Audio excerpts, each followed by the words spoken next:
of the American Homeland Security Committee, and that is because Eli Lilly and Company is one of the largest political contributors to the Republican Party.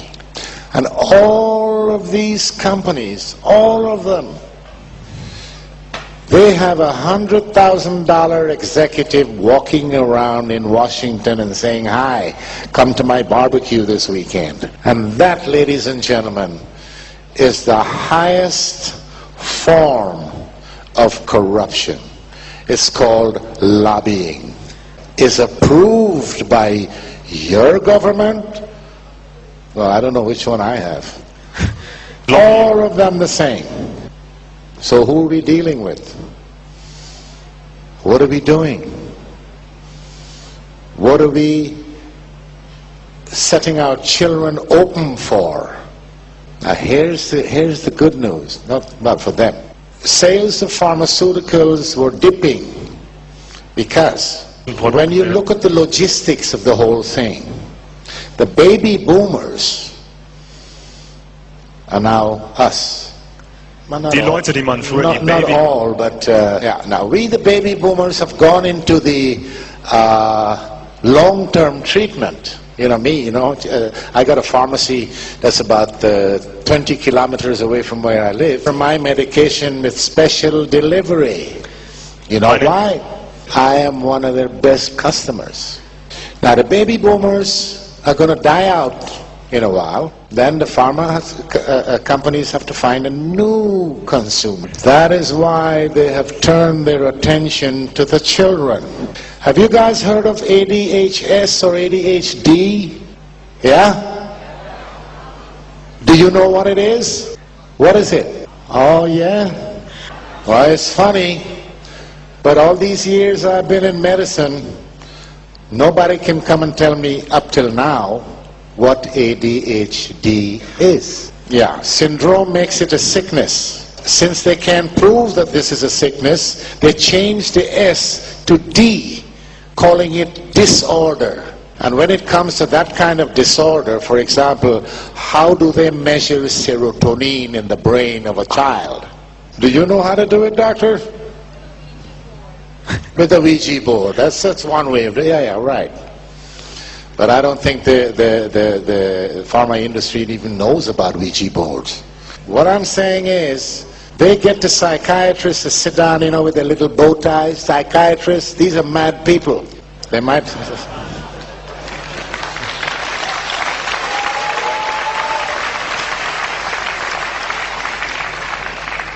They sit every year, a few of them selected from around the world, and they sit in a room and they make up what they called the Bible for psychiatry, the DSM.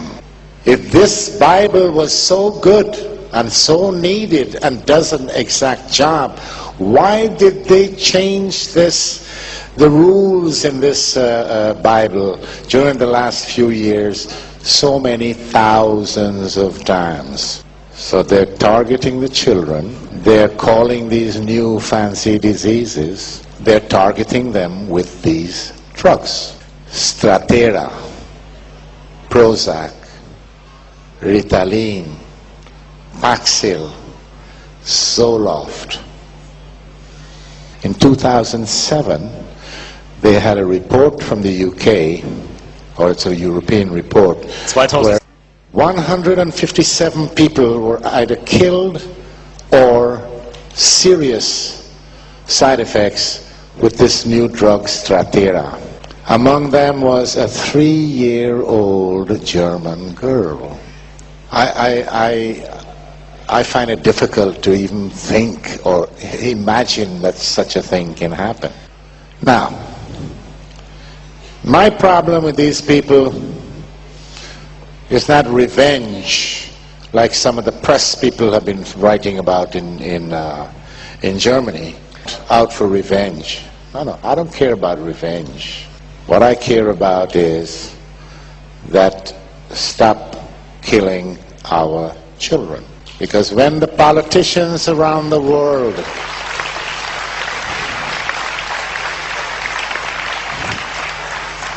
When the politicians and all the other idiots,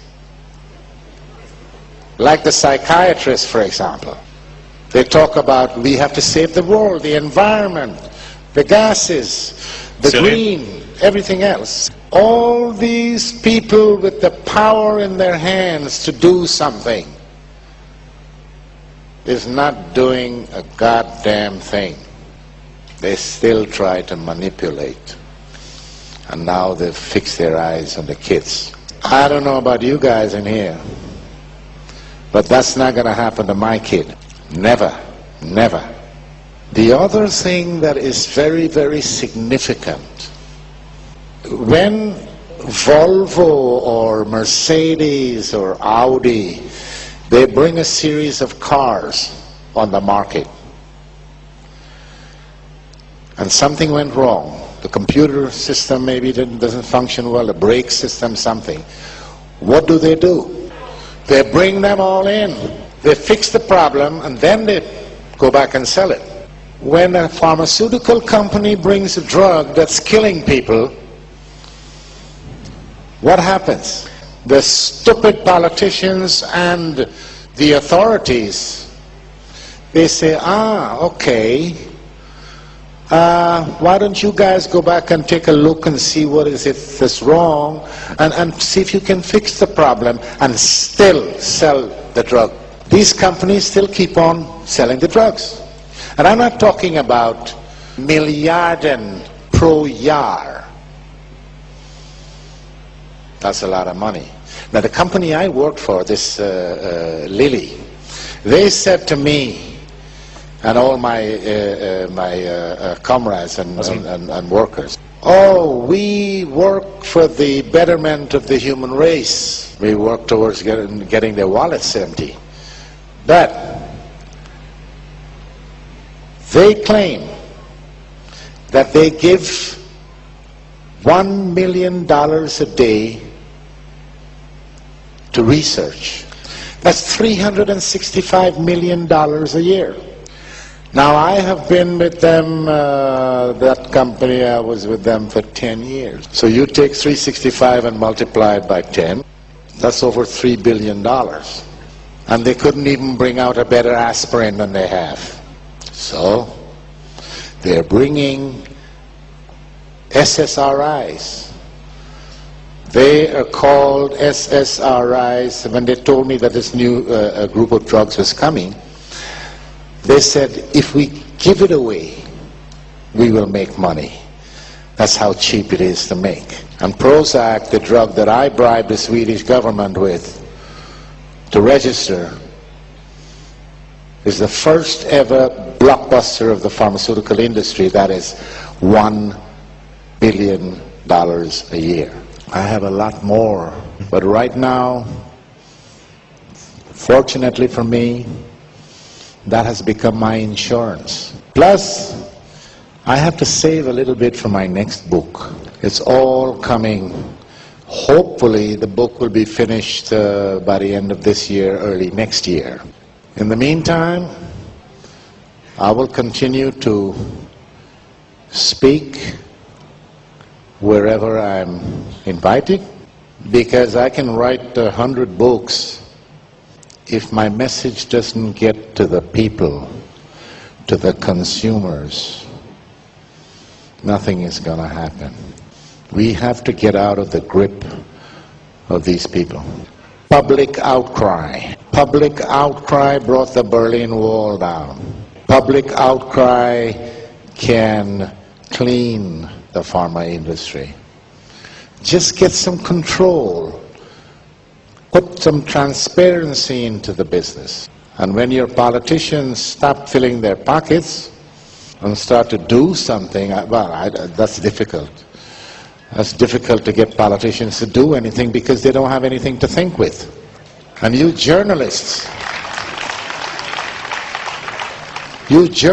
out there, maybe there are some journalists out there, and maybe there are good ones out there, but stop thinking of writing your articles that somebody's going to buy, or you're not going to get the Pulitzer Prize anyways. Start to write the truth. The truth is the only weapon